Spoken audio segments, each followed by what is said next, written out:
से ये खबर है जो कि अहम डेवलपमेंट है, अहम खबर है कि अपील मुत्तफ़िक़ा तौर पर मंजूर कर ली गई है। सुप्रीम कोर्ट ने आर्टिकल 63A के फैसले पर नज़रसानी अपील मंजूर की है और अपील मुत्तफ़िक़ा तौर पर मंजूर की जाती है। और इस हवाले से सुहेल, आज जो समाअत हुई उसमें जो रिमार्क्स सामने आए बड़े अहम है, दलाल बड़े अहम सामने आए हैं। जरा तफसीली तौर पर बताइएगा आज की समाअत का अहवाल भी। इस समाअत का जब आगाज हुआ तो बैरिस्टर अली जफर जो बानी पीटीआई की नुमाइंदगी कर रहे थे वो पेश हुए और उनकी जानिब से अदालत को यह आगाह किया गया कि बानी पीटीआई अपने उस मौके पर कायम है कि बेंच पर एतराज उठाया है और वो खुद या तो पेश होकर दलाइल देना चाहते हैं। ये उनकी इस्तदा मुस्तरद की गई। उसके बाद उन्हें कहा गया कि आप आगे दलाइल दें, तो फिर बैरिस्टर अली जफर ने आगाह किया कि वो पार्टी की जानिब से मजीद दलाइल नहीं दे सकते क्योंकि वो इस बेंच को कानूनी नहीं समझते, इसकी तश्कील दुरुस्त तौर पर नहीं हुई। इसके बाद जब बानी पीटीआई की जानिब से उन्हें दलाइल खत्म किए तो फिर उन्हें अदालती मावन मुकर्रर किया गया। बैरिस्टर अली जफर ने जो अदालत के सामने मौक़िफ़ अपनाया वो ये था कि यह बुनियादी तौर पर आर्टिकल 63A में सदारती रेफरेंस था जिस पर सुप्रीम कोर्ट ने अपनी राय दे रखी थी। और राय और फैसला दो मुख्तलिफ चीजें होती हैं। राय जो होती है ये सदर मुमलकत पर होता है कि वो इस पर मजीद अमल दरामद के अहकामात दें या न दें, और अगर पार्लियामेंट को नापसंद हो ये तशरीह तो वो इसके बाद कानून साजी करके भी इसको गैर मौसर कर सकती थी, लेकिन पार्लियामेंट ने अभी तक ऐसा कुछ नहीं किया। साथ उनकी जानिब से जब वो पहले बानी पीटीआई की जानिब से बात कर रहे थे तो ये भी एतराज उठाया गया कि इस वक्त हुकूमत एक आईनी तरमीम ला रही है और बज़ाहिर तासुर ये मौजूद है कि इस फैसले से हार्स ट्रेडिंग का रास्ता खुलेगा। इस पर चीफ जस्टिस पाकिस्तान की जानिब से बरहमी का इजहार भी किया गया और ये कहा गया कि आप जब हम पर हार्स ट्रेडिंग का इल्जाम लगा रहे हैं तो अगर हम आपको बताएं कि माजी में हार्स ट्रेडिंग कब होती रही तो आपको शायद शर्मिंदगी होगी। इसके बाद जो सादिक संजरानी का बतौर चेयरमैन सेनेट एक बार इलेक्शन था उसका भी उन्होंने हवाला देते हुए कहा कि उससे मुतल्लिक आप बासिल बजिंजो साहब की जो स्टेटमेंट है उसको भी आप देख सकते हैं कि तब कैसे वोट हो रहे थे, कैसे हाउस ट्रेडिंग हो रही थी। तो आप हमारे ऊपर इल्जाम ना लगाएं, बेहतर होगा कि पार्लियामेंट जो है वो अपने मामलात वहां पर हल करे और इज्जत करें हमारी भी, हम आपकी इज्जत करते हैं। इस तरह के रिमार्क्स भी सामने आए।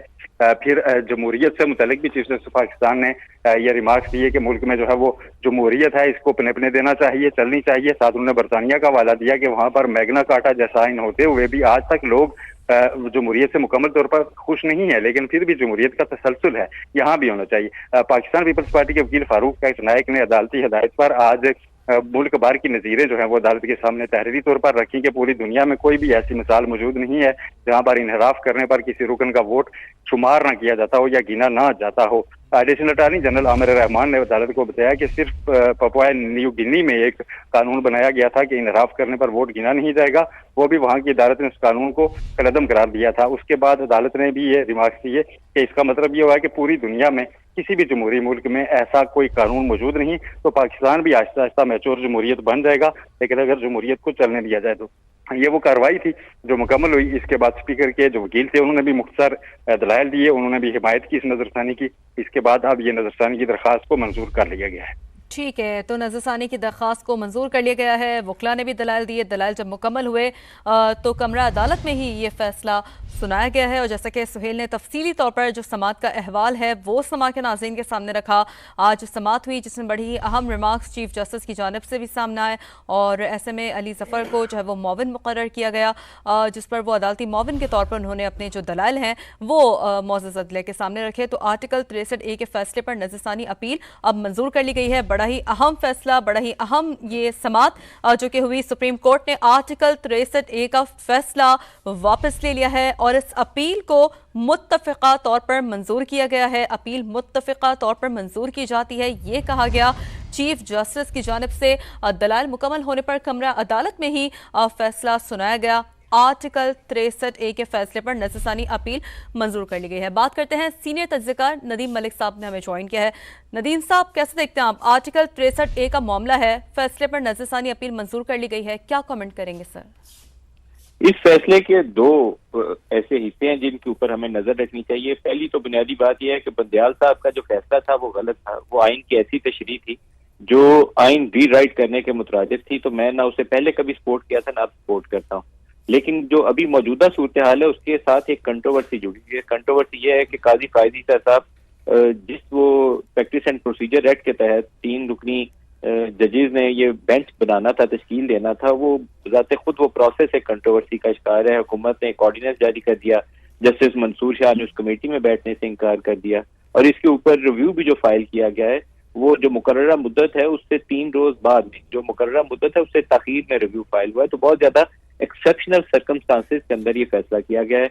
और इस फैसले का जो बज़ाहिर नतीजा हमारे सामने है, जो हमें मालूम है कि इसके असरात क्या होने हैं, कि मौजूदा हुकूमत एक आईनी पैकेज लाने की कोशिश कर रही है और उस आईनी पैकेज की जो मर्जी और मंशा ये है कि एक वफाकी आईनी अदालत बनाई जाएगी, जिसके पहले सरबराह के तौर पर भी जो हुकूमती हल्के हैं वो चीफ जस्टिस काजी फायजी साहब का नाम दे रहे हैं। तो यहाँ थोड़ा सा कॉन्फ्लिक्ट ऑफ इंटरेस्ट भी आ जाता है। तो ये बहुत सारे ऐसे इश्यूज हैं जिसपे फैसला अगर कहूँ कि गलत है या सही है, तो फैसला तो ये होना यही था जो हुआ है कि वो 63A की जो तशरीह थी बंदयाल साहब की गलत थी। लेकिन शायद ये अभी ये फैसला करने की बजाय 2-4 माह बाद फैसला किया जाता, जब ये कंट्रोवर्सी आईनी पैकेज वाली गुजर चुकी होती, तो बहुत मुनासिब होता। अभी ये तनाज़ात का शिकार हो जाएगा फैसला। यानी कि आप समझते हैं कि टाइमिंग्स का बड़ा इम्पैक्ट है नदीम साहब, तो आपका तज्ज़िया क्या कहता है? अब आगे इसे किस तरीके से हम देख सकते हैं, क्योंकि यकीनी तौर पर हुकूमत के आईनी पैकेज का भी आपने तस्करा किया, फिर जो आज समात में रिमार्क्स सामने आए हैं नदीम साहब, वो बड़े इंपॉर्टेंट है।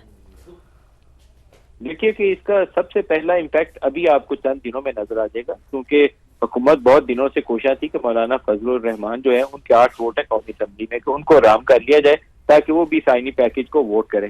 अगर वो वोट कर देते हैं तो फिर हुकूमत के वोट हो जाते हैं 219, चाहिए इनको 224। तो पीटीआई के 5 बंदों को इन्हें लोटा बनाना पड़ेगा। अगर जेयूआई वाले इनके साथ नहीं आते हैं तो फिर 8 और 5 ये 13 की तादाद बनती है। ये 13 बंदे इन्हें तोड़ने पड़ेंगे, फ्लोर क्रॉसिंग करवानी पड़ेगी। तो अब इस फैसले के बाद वो रास्ता खुल जाता है, उनके वोट काउंट हो जाएंगे और फिर वो बंदे डिस्क्वालीफाई हो जाएंगे। यही आइन हमारा कहता है। बंदयाल साहब ने उसकी तशरीह गलत की थी और उसके फैसले के नतीजे में उस वक्त जो एंड उनको ऑब्जेक्टिव था उस बेंच का, जब फैसला किया गया, वो पंजाब हुकूमत गिरानी थी और वो एक बहुत ही मुतनाज़ा किस्म का बंदयाल साहब का फैसला था। लेकिन मौजूदा जो वक्त है जिसके अंदर ये फैसला किया गया, वो टाइम बहुत ही मुतनाज़ा है और इसके असरात होंगे सियासी तौर पर। ये कंट्रोवर्सी का शिकार होगा। इसका आसानी से इसकी कबूलियत होना बड़ा मुश्किल है, क्योंकि इसके साथ आगे और कंट्रोवर्सीज आनी है। अभी जैसे ही पैकेज आएगा बंदे फ्लोर क्रॉस करेंगे और एक वो तनाज़ा शुरू हो जाएगा कि ऐसी आईनी तरमीम को कौन मानेगा, जिसका पहले दिन से आगाज ही लोटाक्रेसी के साथ शुरू किया गया है। तो ये तनाज़ात को एड्रेस करने के लिए कोई तरीकाकार मुझे नजर नहीं आता। ये मुतनाज़ा ही फैसला रहेगा जब तक इसको दोबारा कोई रिकंसिडर नहीं करता और इन तनाज़ात के ऊपर फैसला नहीं कर लेता। जी ठीक, नदीम साहब साथ ही मौजूद रहेगा। तलत हुसैन साहब भी हमें ज्वाइन कर चुके हैं, सीनियर एंकर। तलत साहब, आप कैसे देखते हैं? नदीम मलिक साहब ने बहुत सारे आस्पेक्ट्स हैं जिनकी जानिब इशारा दिया है, सर्कमस्टांसेस आगे क्या हो सकते हैं, टाइमिंग्स बड़े इंपॉर्टेंट है, क्या कमेंट करेंगे सर आप? देखिए, जो कोर्ट हैं उनका मामला आइन और कानून की तशरीह से है और आइन और कानून की जो शिकें हैं उनकी इम्प्लीमेंटेशन से है। अगर कोर्ट इस मामले में पड़ जाए कि उनकी किस तशरीह का क्या असर पड़ेगा, तो उसी किस्म के फैसले होंगे जिस किस्म का फैसला 63A की तशरीह से पहले आपको नजर आया। 63A की जो तशरीह की गई थी वो आइन से मावरा थी। इसके ऊपर बहुत सारे कानून बनाने वाले और कानून को समझने वाले इत्तफाक करते हैं। उस तशरीह के तहत पंजाब के अंदर जिन लोगों ने फ्लोर क्रॉस करना था, फ्लोर क्रॉस वो मर्जी से कर रहे हैं या सर्कमस्टेंसेस की ज्यादती से कर रहे हैं, ये जज, मैं और आप तज्जियाती तौर पर तो कर सकते हैं, जज साहबान नहीं कर सकते। लेकिन उस वक्त की कोर्ट ने ये फैसला किया कि जो शख्स अपनी पार्टी पॉलिसी के खिलाफ फैसला देगा, वोट देगा, वो ना सिर्फ सीट खोएगा बल्कि उसका वोट काउंट भी नहीं होगा। सीट खोना आईनी तौर पर एक कदगन है, लेकिन वोट का काउंट ना होना वो आइन से मावरा एक तशरीह थी जो उस वक्त की पाकिस्तान तरीके इंसाफ के लिए जिसने मुआवनत का किरदार अदा किया। अब मामला ये था कि क्या आप उस आईनी तशरीह को जो एक खास हालात के पेश नज़र खास जमात को फायदा देने के लिए की गई थी, आप उसको रिटेन करें या रिव्यू करके original spirit of the constitution पे चले जाएं। अब ज़ाहिर है जब आप original spirit of the constitution पे जाएंगे तो उसके नताइज तो निकलेंगे, लेकिन अगर जज साहिबान उन नताइज के पेश नज़र अपने फैसले तहरीर करने लग गया तो फिर तो आइन का कबाड़ा बन जाएगा। तो मेरा ख्याल ये कि ये स्ट्रेट एंड नैरो यानी बिल्कुल महदूद किस्म की उन्होंने तशरीह की है। जो आर्टिकल 63A जिस तरीके से उसकी स्पिरिट थी, जिस तरीके से उसका लेटर था, उसके मुताबिक उन्होंने रिस्टोर किया है। अगर कोई फ्लोर क्रॉस करता है तो उसके लिए इतनी ही कॉन्सिक्वेंसेज होनी चाहिए जितनी तहरीर की गई थी, और वो ये कि वो अपनी सीट खो दे। और ये भी मैं आपको बता दूं, अगर आप ओरिजिनल इंटेंट पढ़े और डिबेट पढ़े इस शिक के हवाले से, तो ये सजा नहीं है कि आप सीट खो दें। इसके अंदर सजा और जजा का तस्वर नहीं है। ये एक इखलाकी ग्राउंड है कि जिस पार्टी के टिकट के ऊपर आप लेकर आए, अपना वोट और सीट जीती, वो पार्टी अगर आपको कह रही है और आप उससे इत्तेफाक नहीं करते तो इत्तेफाक ना करते हुए इखलाकी तौर पर आपको सीट छोड़ देनी चाहिए। लेकिन ये कहना कि वोट ही काउंट नहीं होगा, ये उस वक्त के बेंच की इख्तरा थी। आज सुप्रीम कोर्ट ने इस इख्तरा को फारिग कर दिया है। अब जाहिर है इसके नताइज निकलेंगे, लेकिन जिस तरह मैंने पहले गुजारिश की, अगर आप नताइज के पेश नजर आइन की तशरीहात में चले जाएं और फैसले करने लगे तो फिर तो इस मुल्क का अल्लाह ही हाफिज़ है। ठीक है, तले साहब आप साथ मौजूद रहिएगा। नदीम मलिक साहब, तले साहब ने जिस तरह कहा है कि अब जो फैसला वापस ले लिया गया है उसके बाद तो डेफिनेटली नताइज तो सामने आएंगे, क्या समझते हैं क्या नताइज हो सकते हैं? का फैसला गलत था, इसमें दो राय है ही नहीं है। वो एक जज साहब ने, शायद मंदोखेल साहब ने उसको लिखा था कि it amounts to rewriting of the constitution, तो वो यकीनन उन्होंने कॉन्स्टिट्यूशन को, आइन को री राइट ही किया था। इसके अलावा उसकी फैसले की कोई और वजाहत नहीं हो सकती। लेकिन अभी अगर इस फैसले के नतीजे में कल वो आईनी पैकेज पास हो जाता है और चीफ जस्टिस आईनी अदालत के काजी फायद ईसा का नाम जिस तरह हुकूमती हल्के, तो हुकूमत में जिससे मर्जी पूछे आप सबको, आपको एक ही नाम बताते हैं कि काजी फायद ईसा को PMLN की दिली ख्वाहिश है कि वो उनको आईनी अदालत का सरबराह लगा दें। तो ये एक बहुत सीरियस कॉन्फ्लिक्ट ऑफ इंटरेस्ट का मामला है। मुझे नहीं पता कि आगे चल के कैसे होगा। ये आगे मामला जितना चलेगा इसमें तनाजात ही आएंगे, खुश उसलूबी मुझे इसमें कम नजर आती है, क्योंकि इसके साथ दो चीजें और तनाजात के शिकार हो चुकी हैं। एक वो प्रैक्टिस एंड प्रोसीजर एक्ट, उसके ऊपर जो ऑर्डिनेंस लाया गया और फिर जस्टिस मंसूर अली शाह उसमें बैठे नहीं, उनके बगैर ये बेंच तश्कील पाया, तो वो एक तनाजा है। दूसरा तनाजा यह है कि इसकी रिव्यू फाइल करने की जो मुकर्रर तारीख थी वो गुजर चुकी थी, मुकर्रर तारीख के बाद ये रिव्यू फाइल किया गया। तो ये इश्यूज ऐसे हैं जो सूनर और लेटर ये सामने एक बड़े क्राइसिस की शक्ल में हमारे सामने आएंगे। दोबारा कोई सुप्रीम कोर्ट जाएगा या किसी और जगह जाएगा, लेकिन ये मामला अदालतों से भी बाहर निकलने वाले नहीं है। जी ठीक है। अच्छा तला साहब, आज जो हमने कार्रवाई देखी तो उसमें अदालती मुआविन के तौर पर बैरिस्टर अली ज़फ़र ने अपने दलाइल दिए और उन्होंने कहा कि मैं बानी PTI के वकील की हैसियत से दलाइल नहीं दे रहा हूँ, पाकिस्तान तहरीक इंसाफ इसका बॉयकॉट करेगी। तो क्या समझते हैं आप कि अब उनके पास लीगल तौर पर क्या ग्राउंड्स होंगे, क्या उनकी अहमियत रह जाएगी इस फैसले के बाद? देखें, अगर आप इस तमाम बेंच में से काजी फायद ईसा को मिनहा कर दें, सपोज करें इस बेंच में से काजी फायद ईसा निकल गए और इस बेंच के अंदर जस्टिस मंसूर बैठे हुए हैं, तो 4-1 से तो ये डिफीट हो गया ना जी, क्योंकि ये तो मुतफिका फैसला है ना। तो आपने काजी फायद ईसा के ऊपर एतराज लगाते हुए उनको बेंच से निकाल दिया, वो बेंच से हट जाते हैं, जस्टिस मंसूर साहब बैठ जाते हैं या मुनीब अख्तर साहब बैठ जाते हैं इस बेंच के अंदर। तो बाकी जो 4 जज साहिबान हैं उनकी राय को आपने मोतबर गर्दानना है या नहीं गर्दानना। तो मेरे ख्याल में there is too much debate about Qazi Faez ईसा।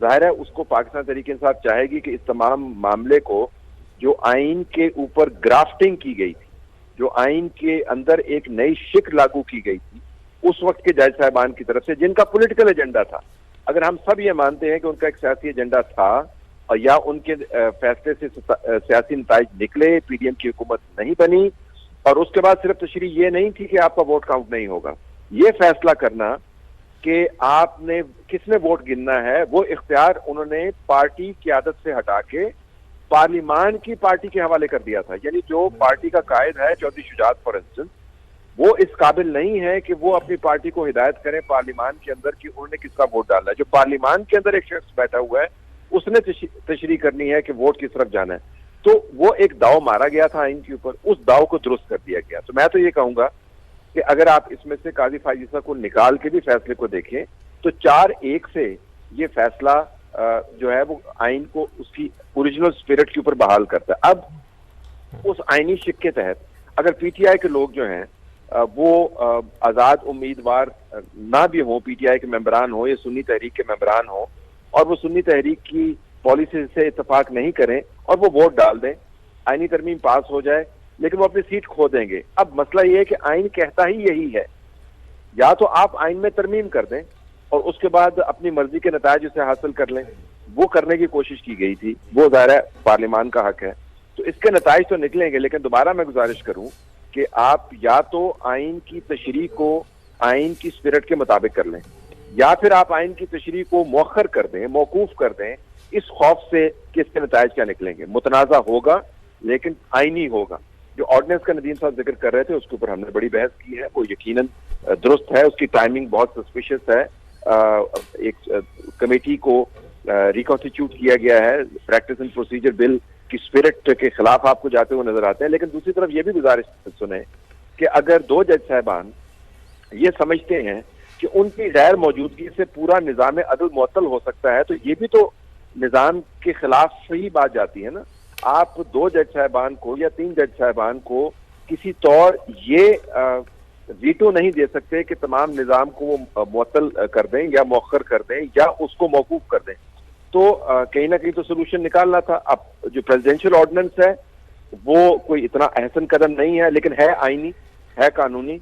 तो या तो आप आइन और कानून की बहस कर लें या फिर आप नताइज के हवाले से बहस कर लें। अगर आप दो मुख्तलिफ जाविये चुनेंगे तो दो मुख्तलिफ नताइज आपके सामने आएंगे। तो मेरे ख्याल में दोनों में जान है। फिलहाल तो मैं समझूंगा कि अगर काजी फाइज ईसा को निकाल भी दे बीच में से तो फिर भी 4-1 से ये फैसला है। और 4 जज साहबान का ख्याल है कि उस वक्त वारदात की गई थी आइन के साथ, जो उन्होंने आज दुरुस्त कर दी। ठीक है तलत साहब, आप हमारे साथ मौजूद रहिएगा। माहिर कानून खालिद